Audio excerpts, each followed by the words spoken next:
Ben and I negate. Contention 1 is keeping the peace. Adding India to the Security Council would undermine peacekeeping in two ways. First is troop withdrawals. According to Mahan of the Carnegie Institute, one of the main reasons India provides peacekeepers is to gain international standing and eventually join the Security Council. That's why Mampilya Vassar finds that when India gained temporary membership in 2011, it got what it wanted and withdrew troops and helicopters from the Congo. Thankfully, the National Interest reports that India recommitted its troops since it only serves as a temporary member occasionally and needs to regularly lobby to be re-elected. If India became a permanent member, however, it would lose this incentive and would likely scale down troop contributions. This is problematic because the Economic Times reports that India is the largest donor of peacekeepers, the only country with helicopters, and one of the only countries whose troops are willing to enter active combat zones, making India full of disasters for countless missions. Indeed, Mampilya reports that when India reduced commitments to the Congo in 2011, civilian deaths spiked rapidly, and overall, Rafa finds that every withdrawal of 2,000 peacekeepers causes civilian casualties to double. Second, by stopping regionalization. According to Williams of the CFR, over recent decades, the U.S. has been cooperating more closely with regional organizations like the African Union to design more effective peacekeeping mandates. He finds that today, over half of peacekeeping missions involve UN funds backing local African boots on the ground. According to the Economic Times, India has strongly criticized this development, arguing that the UN should not incorporate regional organizations into peacekeeping mandates. Placing India on the Council could jeopardize these missions, as India could veto the use of regional organizations. This would make peacekeeping much less effective, as Fabian of King's College explains that regional organizations better understand local conditions, enjoy greater support from local populations, and contribute troops and resources that the UN would not otherwise have access to. Fortuna of Columbia University quantifies this, finding that regional organizations are 40% more effective at reducing violence than UN missions. Contention 2 is spreading the wealth. As part of India's larger quest to gain power in the UN, it has increased issue outcry for two reasons. First is pandering for votes. According to Bazaar of the New York Observer, India continually campaigns to be a temporary member of the Security Council. McCarthy of York University furthers that India has accelerated aid commitments to African countries to secure their votes to be elected onto the Council. Reisberg of the University of Glasgow studies this empirically, examining over 40 countries that have sought temporary membership on the Security Council over 2 decades, finding that when countries campaign to join the Council, they substantially increase their foreign aid contributions in an attempt to secure more votes. Reisenberg quantifies this behavior, finding that 20% of the variation in aid outflows from these countries can be explained by their desire to get a seat on the Security Council. India Today reports that the last time India campaigned for temporary membership in 2011, it took this approach, pledging an additional $5 billion in aid to shore up African support. Second is extending influence. According to the Center of International Politics, India believes that in order to secure a seat on the Security Council, they must demonstrate commitment to humanitarian goals and fashion themselves as a champion of the developing world. Fuchs of the Werber Institute explains that in order to get permanent membership, India has given more foreign aid to strengthen their relationships with African countries and improve their image abroad. Overall, the IIJ explains that India has recently become a net donor of foreign aid, giving $1.3 billion annually, with their foreign aid commitments rising fourfold since 2003 and continuing to rise 22% each year. This aid is substantial, as Pantiv the diplomat explains that India has recently committed $7.5 billion to 137 infrastructure projects in 40 African countries. Unfortunately, as India's campaigns for membership are powering their aid expansion, granting them permanent membership would cause these outflows to plummet, as India loses its incentive to donate. This is critical, as in a study of 30 years' worth of aid to 39 developing countries, Morrissey of the University of Nottingham found that aid reduces poverty and spurs growth, making cuts deadly. Morrissey quantifies that every 10% reduction in aid increases infant mortality by 5% and lowers the Human Development Index by 3%, a measure of livelihood that analyzes the education, health, and income of the poor. Thus, we negate. I see the $5 billion card just before they were on the security. Yeah.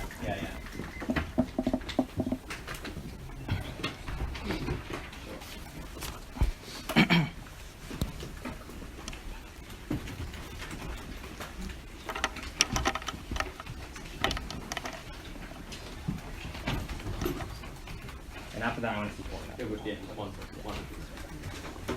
Portland has the regional butter. Yeah, the first one. Wait, sorry. Which is the first one you asked me? $5 billion.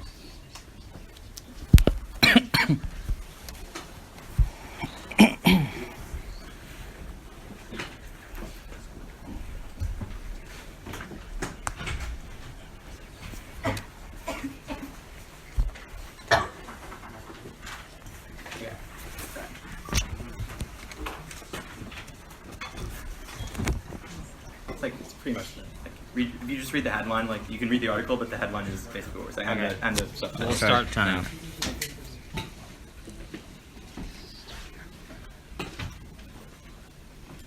Okay.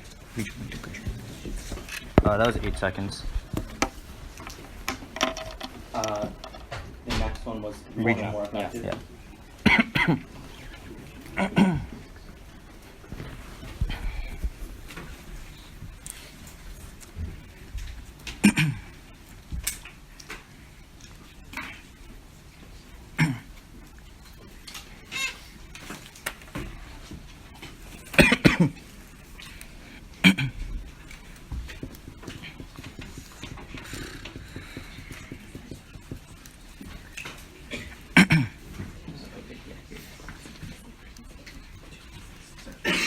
Can you highlight with your cursor like the very hyper-specific part of it? The what? Like that specific part. Like, I mean, is it this block or this block? Oh, sure. Okay, I thought it was the one above it. Yeah.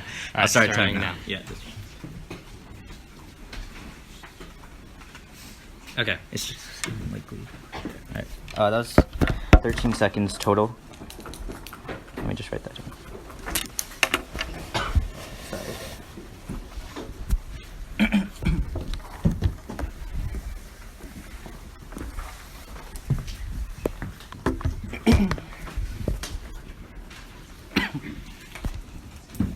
Alright.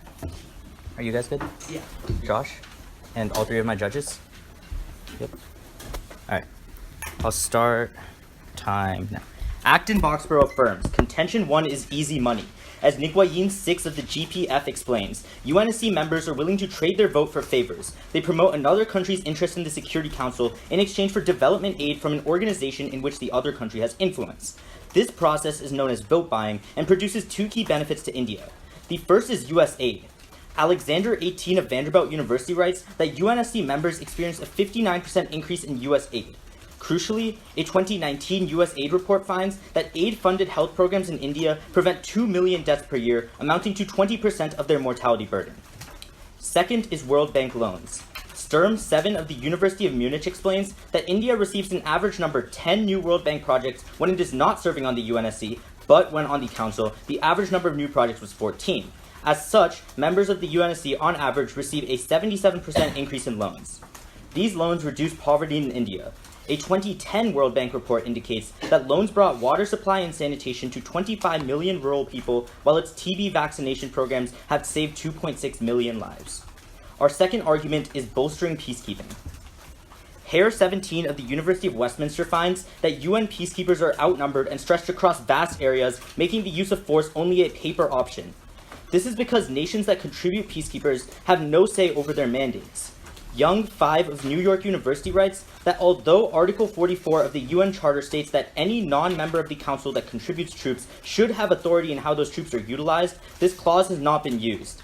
Indeed, Howie 16 of Iwaha Women's University writes that a lack of consultation with troop-contributing countries hampers the relationship between UNSC and supplier states.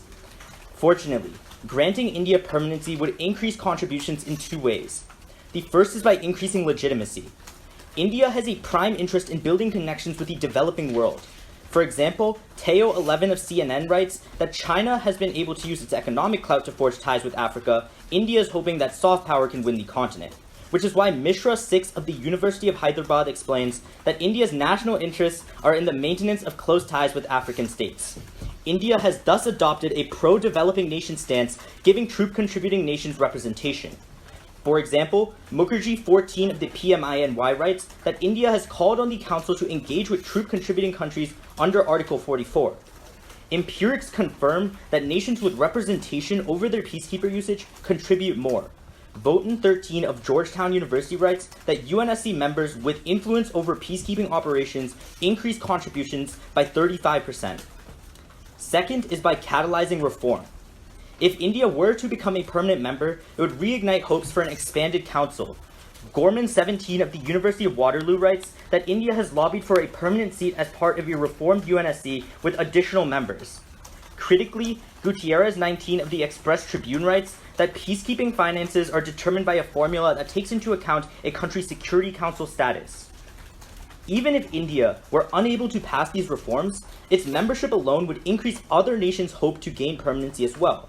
countries would likely follow India's lead of contributing large amounts of peacekeepers, which is why Cravo 14 of Harvard University finds that Brazil's bidding for a permanent seat in the UN led them to send troops to Haiti. Increasing troops saves lives.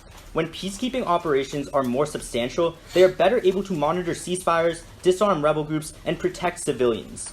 Hultman 18 of Uppsala University finds that if the UN had doubled the strength of PKOs, major armed conflict would have been reduced by up to 2/3. For example, Hamburg 97 of Stanford University writes that in Rwanda, 5,000 troops alone could have averted the slaughter of 500,000 people. Thus we affirm. Sure.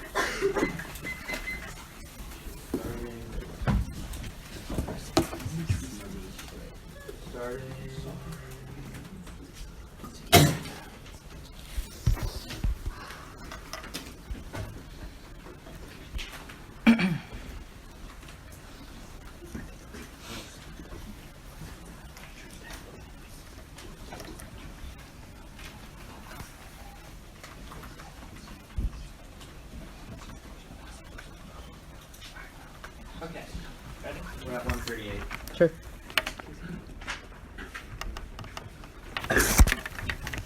Do you want to stand here or move to the middle? Your choice. Your judge's choice. I mean, I guess we could stand. Yeah. Sure. All right. You're really hesitant with that answer. I was like, ask you what you were up to. Alright, sure. Okay. Should I ask the first question? Go for it.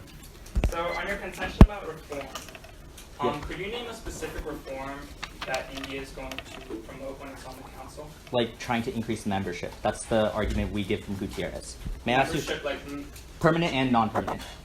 okay, so if they like create a form, they're like, we want to add Brazil, right? You want what? Like, you're saying they want to increase the membership of the Security Council? Yeah, they're pushing for that. So they're going to say, like, now I'm on the Security Council, we should add Brazil, right? Brazil? No, it's just general. We should have more seats. And our argument is Okay. that when you legitimize the possibility of more expansion, then more people are going to contribute. But let me Okay, ask you a so- question. Wait, so let me ask you. you're- Wait, it's a connecting question. Let me just ask. It's a connecting question? Yeah, to you.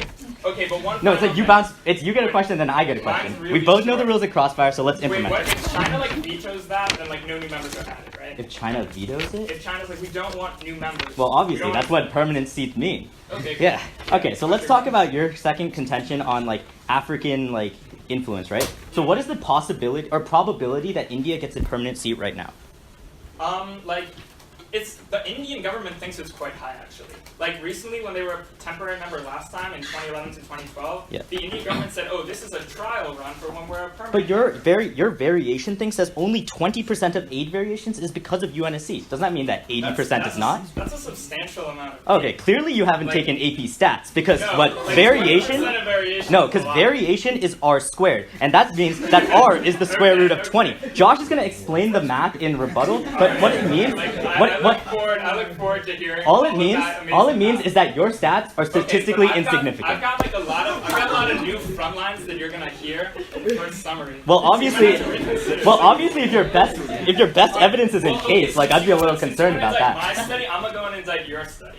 So We don't have a study. What? Yeah, you have a study. You said We that- just said it's r squared. That's your I know, study. You got a different study. No, it's your study. Wait, can I finish my question? What? So Wait, in you your just said first it was my study. contention, your first contention on easy money, you tell me course. that like temporary members experience 59%, they get 59% more aid than permanent members, right? 59 59% more. more aid than non-members. Sure. Yeah. Right. That 59% card. Mhm. So does that card look at the mean amount of aid that they get, or the median amount of aid that they get? Mean. It does look at the mean. Why is that a problem? It's not. It Can I is ask a you a problem. question? No, it's a big Wait, problem. Now you're. Can I Wait. explain? Hold on. You Crossfire is said for this questions. R-squared stuff, man. But you didn't let me explain. Explain. All right, go for it. Okay, so if you got 10 countries that join the Security Council, Yeah. right, like as temporary members, Wait. one of them per chance correlatory gets a No, lot of it's aid for causation. okay, It's you stats, slow, bro. Slow down, man. I ain't slowed down. Suddenly gets a lot of aid, but the other countries all suddenly get less aid. That's Wait, pretty what? correlatory. No, it's an increase in aid. No, That's all I you're know. wrong because this study. Like, I got a 5 on AP stats. I don't know what you got. I got a study that you Alright. study that shows. I'm pretty good at math, and I know we're out of time.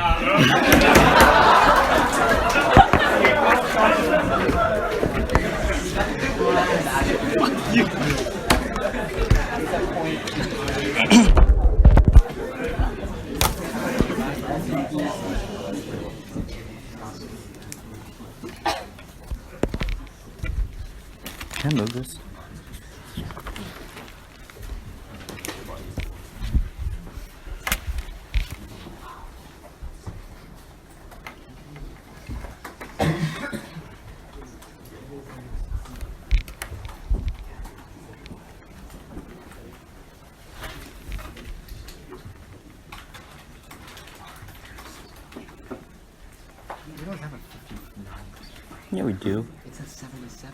No, he's talking about aid, bro. Oh. I just rattled off R squared now. Alright, we're ready. Come on. Wait, how much do you have? Sure.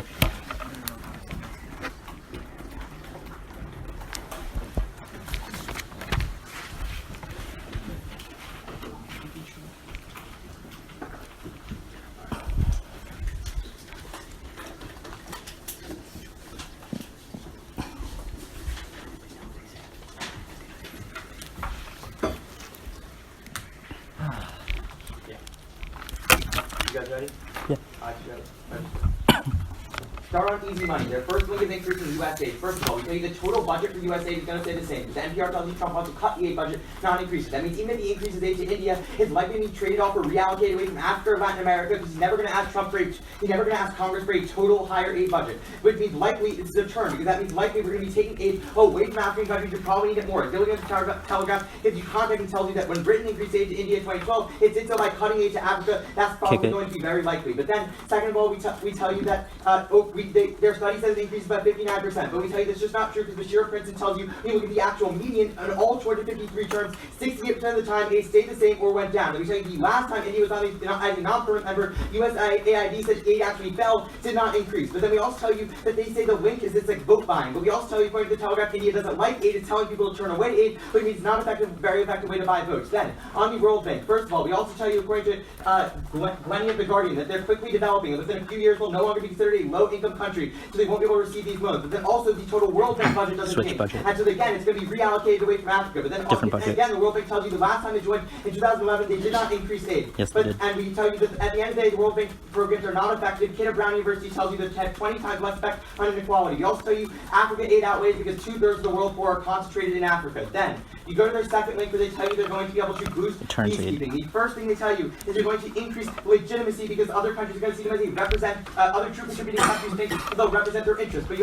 But first of all, you actually turn this because Shai of the GHC tells you that these countries don't see them as an advocate for them because they take stances closer to the West and not an advocate of them. They supported the invasion of Iraq and the continuing war on terror. They sided with Israel over Palestine at the U.S.'s request. They don't think India is a good standing for them. They don't have any evidence that directly says because of India, anyone will increase troops. But then Malone of Princeton also tells you it very much angered the Arab world, including Pakistan, and they'll see the council as even less legitimate, again making them want to engage with it less and again give less troops. But then you can turn it again because it will highlight differences between India and the P5 because when they speak out, it'll become clearer and clearer how the developing world is not in alignment with the interests of the P5 and when the council ultimately vetoes India's priorities, which is quite likely, it'll only make these people even more disenchanted. And they also don't okay, then, go to the second point on reform. They tell you when you expand the council, you're going to be able to reform the council. But we tell you that this is probably not true because it will probably yield complacency as Shai of the GHC also tells you they'll become a status quo global power, content with their prestige, meaning that they no longer want to push for more reforms because they themselves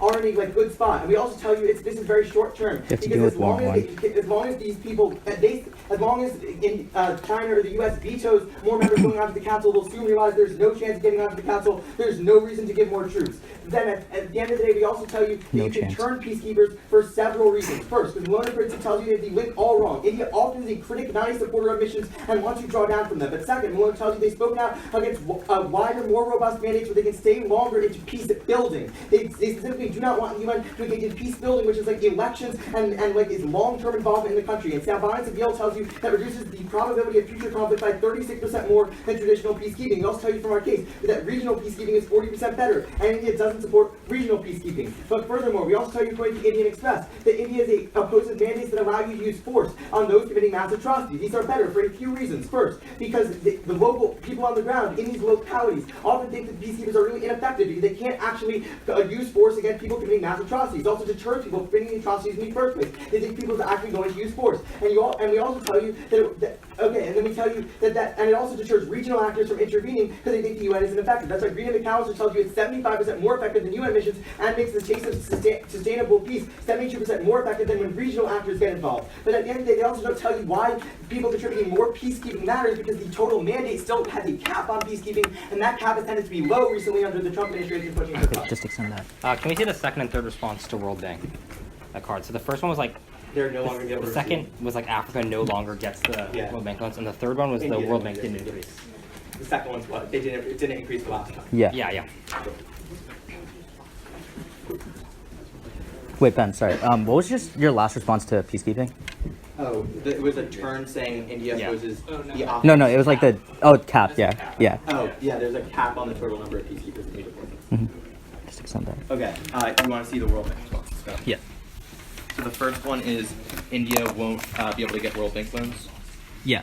Yeah, that was the third one. Oh, Yeah. I mean, which one do you We want? wanted both, so it's fine. Yeah.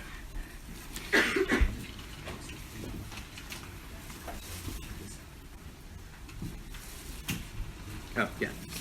This part. Okay, starting now. See, it's the. Yeah. Okay. And then. Those 3 seconds. What was the next one? Africa it takes away from Africa. Oh, it's just right. The evidence is just the World Bank has a set budget. So the analytic is Okay. that. Oh, sure. And then the like, next, if it's the gonna last be out. thing is Do you still want to see that or no? You're that's good. fine. And then the last thing is that World Bank didn't increase when India Last was on time. 2010 2011. Yeah. 2011, 2012. I might have spelled it wrong. That's when they were on the test. Sure.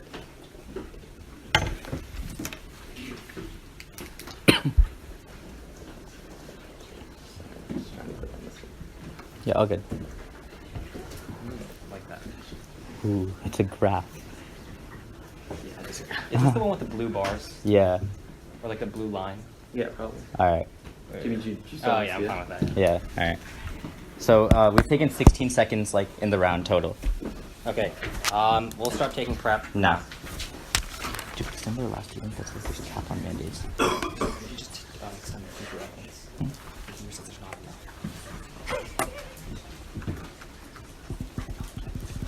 But you have to delink their turns on 1-1. There's They have 3 turns on 1-1. All increase anger, arrogant world, not advocate, take Western stands, and once they speak out, it's going to be clear that they're against Africa. What? What are you going to do? That's something I have to do? Okay. Okay. That was 40 seconds, so 56 total.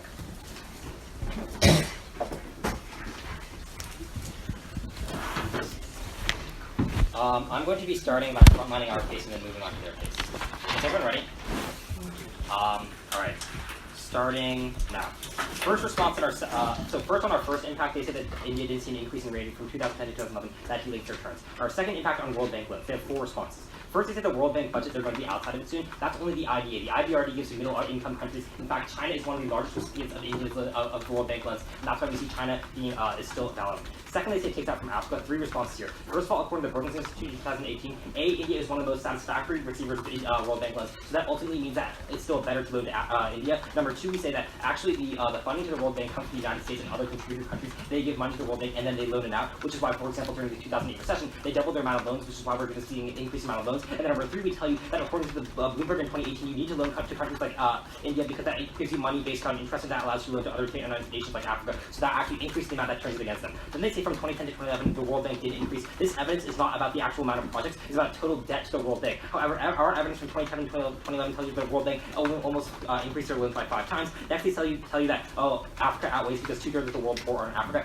India actually has one of the most world poor, and we tell you that the actual number of people doesn't matter, it's the amount of people affected, and our quantification is much clearer there. Then on our second contention, so they try to turn this by saying that India, like a bunch of these nations don't think India is good for them. That doesn't prove that these resolutions would ultimately not continue to pass. Sorry, they gave you a lot of reasons that say like India didn't veto these resolutions. That means they're going to pass either way. These aren't turns. Then on the other turns about like how India is against forceful peacekeeping, they dropped the first card that we read in our second section. They keep her evidence that says that UN peacekeeping is spread too thin so they cannot enforce these forceful mandates that's going to take out. They drop it. Do not respond to later. On their contention one in peacekeeping operations, a couple of responses here. First of all, according to Stanley Foundation in 2018, there are other reasons why India contributes peacekeepers, such as their interest in Africa, and they're competing with China, which is also increasing, which is why this the idea that India is going to decrease is untrue. Specifically on their Manipuli evidence, they said that India withdrew from the Congo because they were on the Security Council. That is just what Manipuli asserts. But according to foreign policy in 2011, the reason why they did it is because they had regional turmoil, that terrorist groups, they had to fight them. That's why they withdrew, because they need troops at home. Then they say that there's going to be a decrease in commitments. But however, according to Votin 13 and Georgetown, countries that get on the Security Council increase their commitments by 35%. And the reason why is because they get control over these peacekeeping operations.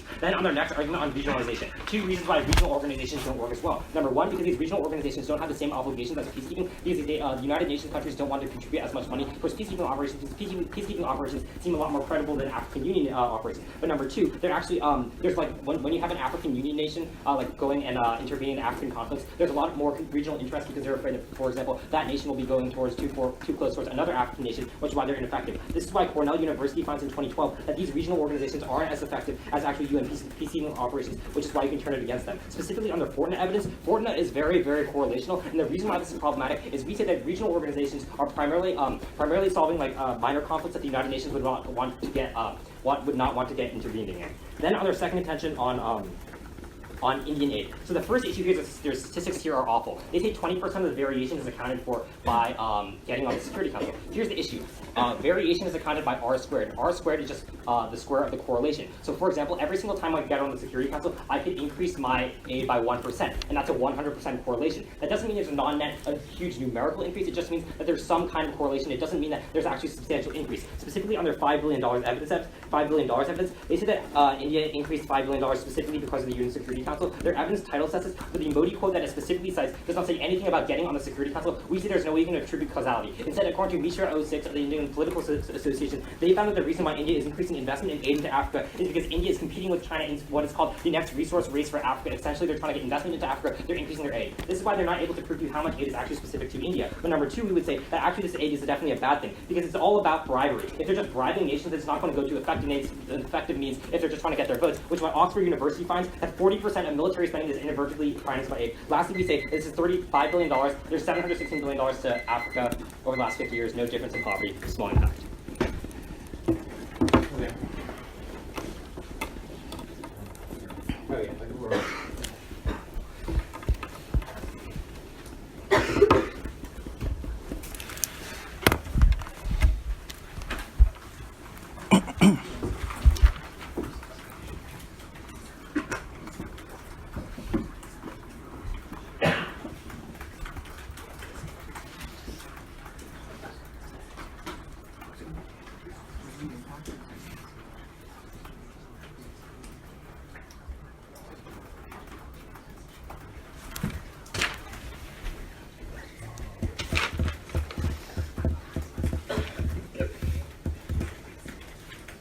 We're done.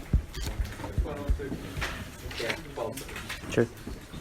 Oh, wait, before we start, one. Okay.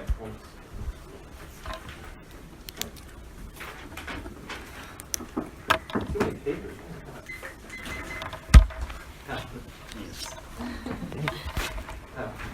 Okay, we're finished. Sorry. Yeah. Read them all. Ew. You go off. Okay, is everyone ready for 12? All right. So that's the first Yeah. question. So, in response to aid, you say that bribery is bad. Would you say that World Bank aid is also bribery if you say it's to influence votes? World Bank loans are a lot different. So, for example, the World Bank specifically has regulations and export. Okay, so you're just saying the aid that they give to Yes. Africa is probably less effective because it's used for political reasons? Or? Yeah. So Okay. there's a lot of I got it. authoritarian You got aspects it. that they would give. Yeah. Okay. So let's talk about this idea of aid again. So, Sure. do you have any studies that specifically cite how much of this aid is because of their Security Council rather than their So aid? we cite 20% of the variation. You say that's not really good because something about statistical significance. If you call for the study, it says it's statistically significant. Those are words. That, I'm not saying statistically significant. So you say 20% of the variation is accounted for by their desire to get the Security Council, right? Yeah. So what this actually means is that they square the correlation strength, and this correlation strength is around 0.4 to 0.5. But that doesn't mean it's not a causal relationship. No, but it says it's I don't know the exact number, but it does say in the study. I don't know if 20% of the variation is a quantification that's acceptable or not, but it does say in the study countries campaigning significantly increase aid. But I can what Elias is going to tell you in summary is about the history of them giving aid specifically tied to the Security Council. For example, you talk about India competing with China. So when did China start giving aid to Africa? Do you have an answer? The early 1990s. So, well, they started really scaling it up as part of, and then when did it, and what did India do in this? Well, India was really poor back then. Well, I don't know. I know, but they weren't right. But but when it first happened in about 1995, India didn't respond, and in 2000 Yeah, they India did. was Why really was poor. that? The 5 years were enough to get them to be richer. What? They Didn't respond in 1995. They did respond in 2000. You know Okay, why so they- in 2000 they gave aid. How much? How much of the budget? How much of the growth GDP growth? Like this does not mean that because of the Security Council they're giving out aid. I'll explain. Because So, in 2000 I mean, they gave out aid. No, the reason that an article we will show you says is that India realized that that Chinese interests were subverting India didn't care about China giving aid, but realized that under Chinese influence, the African countries didn't support their bid to the Security Council, and that's why India first formed their first agency in the early 2000s, explicitly saying in its mission statement that the main cause of them forming it was to get onto the Security Council. I am glad you have evidence that says one thing. Our evidence says another thing, that India has commercial interests in Africa.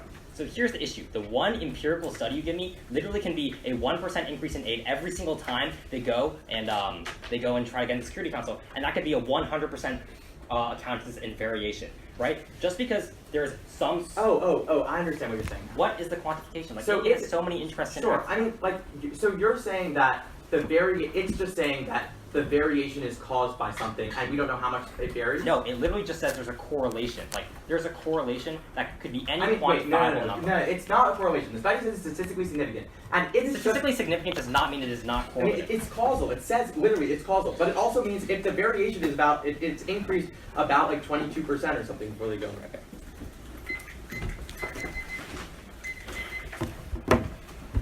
Keep taking that.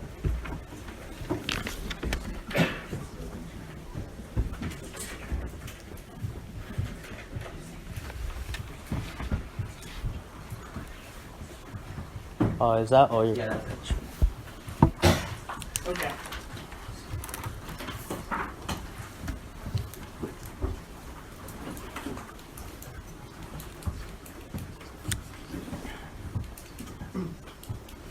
Okay. If you don't mind. Okay. Okay. It proves. Good looks. Good looks. Okay.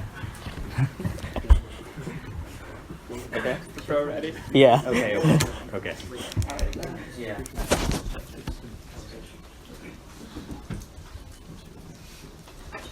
We contend that India uses aid it continually uses aid to get on temporary membership on the Security Council as well as permanent membership on the Security Council. History proves our point. India never donated much aid, but they created their aid agency in 2003, not the early 1990s. My partner just misspoke. And ever since then, they've been increasing by 22%. And this aid agency was specifically created for the purpose of getting African support so that they could eventually get on the Security Council. And they have given $5 billion during the last election. My opponent just tells you that, like, oh, this wasn't about the Security Council. He needs to read the rest of the article. It tells you that it's because they want to get on the Security Council. And our Reisenberg evidence is really explicit. It tells you that 20% of Indian aid efforts are specifically attributable for their desire to get on the Security Council. There are squared stuff that's kind of strange because our author concludes that this 20% is statistically significant. I trust my author more than their AP stats. Then they tell you that like aid grabbing is bad. But what the Yale University finds is that even politically motivated aid can be good because the actual agencies distributing that aid are altruistic. They want it to go toward the best uses. And this is critical because what we tell you is that for every 10% increase in aid, we can improve the livelihoods of the poor by 3% and decrease the chance of intrastate conflict by 9% because poverty is the root cause of conflict better solving than their peacekeeping. But second, aid to Africa outweighs any aid or loans to India for 3 reasons. First, Africa is 2/3 of the world's poor.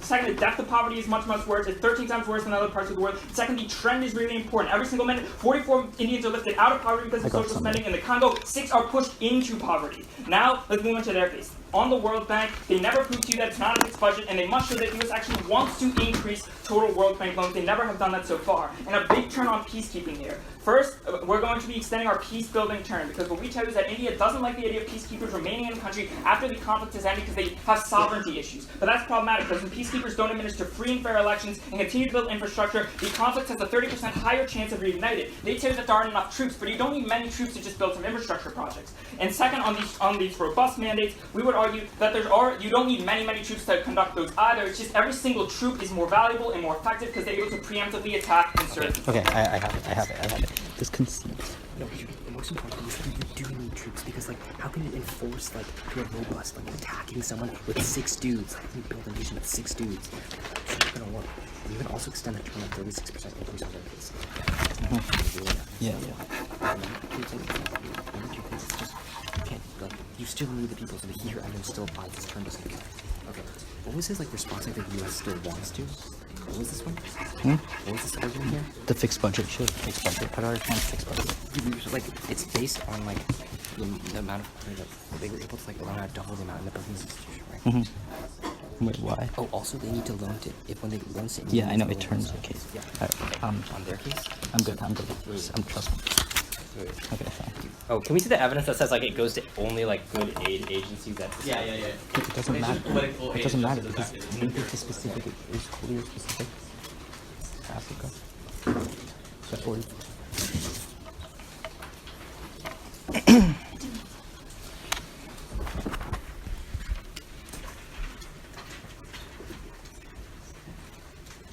Also, the next evidence we were gonna be seeing. just one. Yeah. Come on, Josh.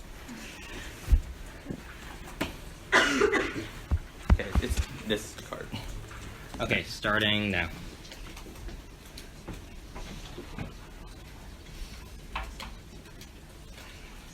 Now statistical significance after Cold War. Okay. Oh, that's good.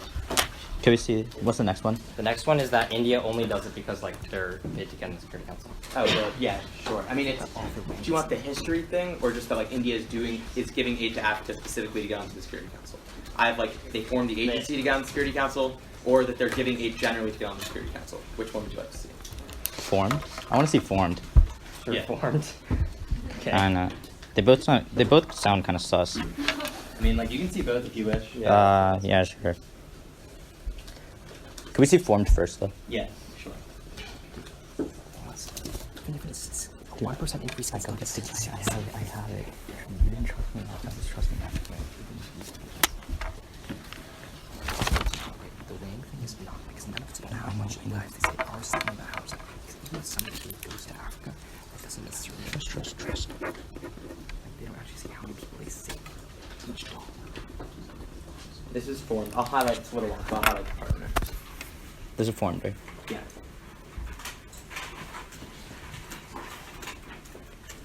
Okay. So I like it's if you start reading here, it's always better for you. I'll start time now. Okay. Alright. We have 2 seconds left. I'm just going to give my summary. Josh can use that 2 seconds wisely. Sorry.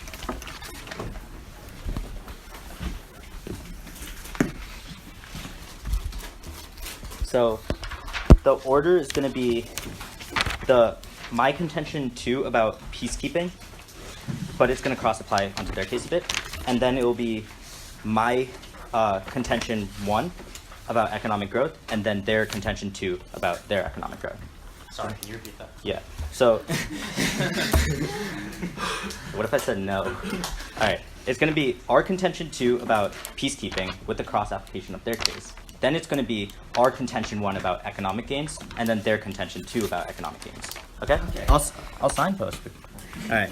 So, I'll start time now. Start on the peace building turn on our contention 2. What they drop is the higher evidence, which says that historically troops are not enough to actually enforce these missions. That's really important because enforcement missions come the peace building missions come after enforcement missions, so enforcement missions have to happen first. But there's not enough troops, which is why the Bolton evidence, which they drop on their first contention, says that when you have India on the UNSC, that's 35% more troops, which means that there's a lot better and a lot more troops in our world, which means that practice gets a lot better. That's really important. But then let's move on to our first contention. What we say from the Guayin evidence is UNSC members trade votes for economic favors, and this is important because India receives 40% more World Bank loans, and this has solved 2.6 million deaths and 25 million water sanitation projects. He just says it's the same budget. No, India has different budgets because they're a middle income company, which is, and moreover, places like the United States can increase their loans, and World Bank can increase their loans to people who need it, which is why there was an 08 recession, the World Bank loans increased 2 times. But what goes cold drop is the second front line, which says that you need to sell World Bank loans to India to actually make back money in interest rates, which means the more loans to India means that there's more money overall, which means that there's more aid circulating for India to actually give out, which is a case turn on their second contention. So let's go there. Number one, our first contention outweighs, because if you have more interest rates and more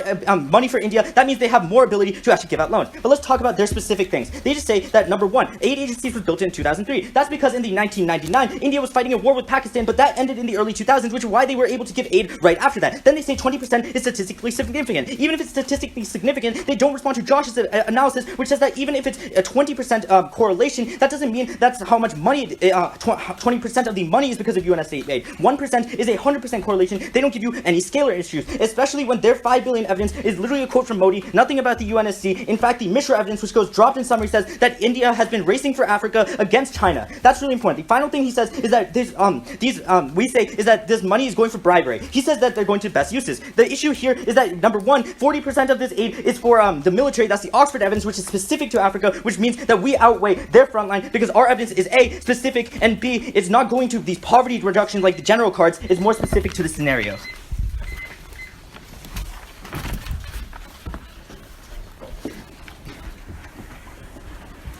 Okay. You guys ready for cross? Yeah. Okay. So you bring up this China response, right? That like the reason they're increasing it is because of China. Well, the reason why they have Yeah. interest in Africa. Yeah. Okay. So the same card that we showed you about like the idea that they're like creating this aid agency in 2002 to check China. Mm-hmm. It relates to China, right? So the idea is that throughout the 1990s, China began to invest very heavily in Africa. They gave them a lot of foreign aid.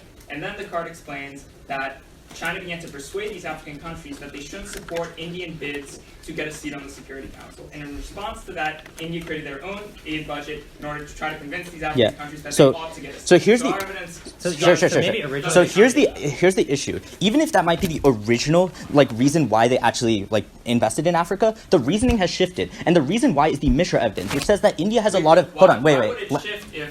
I'm getting to that. No, I'm getting to that. Even if it's originally for it, the history is shifted because the Mishra evidence says that specifically now India has a lot of economic ties, specifically in the energy sector, specifically in places like Congo in the peacekeeping sector, which means that they have a vested interest in. We agree that India has ties, but A, a lot of those ties are FDI, which is in the Indian government. But B, wait, this is brand new responses in Grand Cross. So let's just talk about the top. I would say, which is earlier, that yeah, of course they're going to give some aid for other reasons than just the Security Council. But that's why our evidence, the 20% evidence, is so critical. So what percent of it is because of it? Of those. No, So it's 20% of the variation. It's the variation, not the aid. variation part. The cards that say that they're $5 billion in 2011 specifically says the Security Council, and the general case evidence says that the reason for their recent expansion is specifically the Security Council. We're not saying that there is no incentive for aid at all. We're saying the incentive for their expansion is to woo African support for their Security Council bid, both the non-permanent member and eventually as a permanent member. The evidence is very explicit in saying the permanent membership is the reason for the $5 billion and the overall trend of increasing. All right. Do you have a question? Sure. So let's talk about this idea of giving to aid agencies.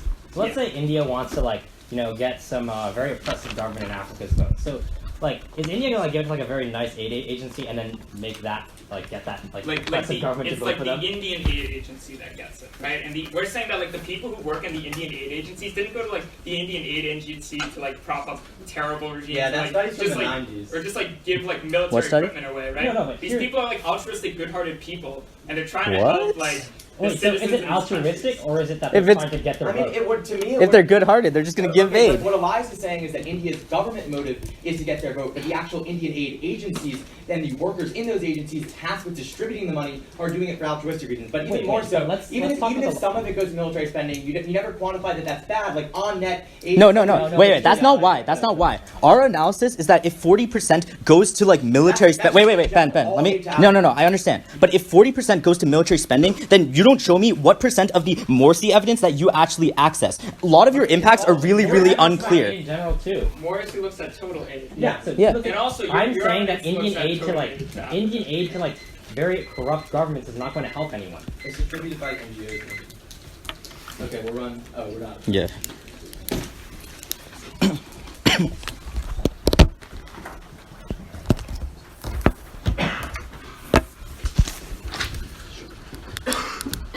We only have 2 seconds of aid. Okay.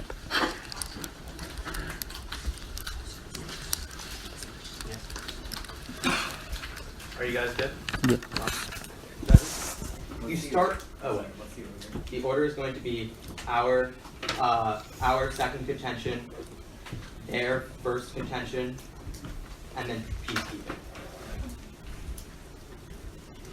So the order of Elias is something. Okay. Starting now. We tell you that India is using aid specifically to get membership on the permanent council. They say there are other reasons, but we tell you this. We can specifically attribute a lot of their efforts to this Security Council support. Our evidence explicitly said the agency was formed in 2003 to advocate for their seat on the Security Council and get applicant support for it. And our evidence from our case from the Brookings Institute tells you that it's been increasing by 22% every year. It's been quadrupled since 2003, and this expansion is specifically due to their desire to be both a non-permanent member and a permanent member of the Security Council. And then our evidence also tells you they gave $5 billion in 2011 before their non-permanent member bid specifically to get on the Security Council. All of the evidence is very specific. Then we read you out all through. It says that countries that are campaigning to get on the Security Council empirically give substantially more aid in a statistically significant relationship. They dispute how much. We say it's 20% of the variation. Whether or not you understand how significant this is, the author does conclude that these countries give substantially more aid, and we told you it's at least $5 billion in 2011. Then they just tell you that it's ineffective, and it goes to military spending. But the Yale card says more recently than their card, which is from the 90s, that it's just as effective because the actual workers on the ground, even if it's given for political reasons, are using this money for altruistic reasons, which is why our study tells you every 10% and politically motivated aid is not less effective, which is why our study finds that every 10% increase in aid increases the Human Development Index by 3%, and it reduces the chance of interstate conflict by 9%, which is again unique to our side because Africa is having many and more of these interstate conflicts than just India, and we're spread out. So why do we outweigh in this round? First, because 2/3 of the world poor are located in Africa, and it'll be 90% by 2030. Second, they also don't respond to this. The extreme poverty rate is 13 times higher in Africa than India. And third, on the trend line of poverty, 44 people in India are pushed into poverty every minute, whereas 6 are put into poverty in states like the Congo, and there'll be millions more in poverty by the end of this year in Africa, whereas there'll be millions less in India. That's really important because you want every single dollar you should be prioritizing to go to Africa. But then they tell you on the World Bank, remember we tell you the total budget in the World Bank doesn't increase. They just say, oh, it will increase, and that money to India can flow to Africa, but they don't actually prove to you. They have no evidence that the U.S. would pay more to the World Bank. And then we tell you on peacekeeping that these nation-building operations are 36% more effective. India vetoes again and linked to conflict. We will take our last 2 seconds of prep starting. Toxic interest rate finance turns the case.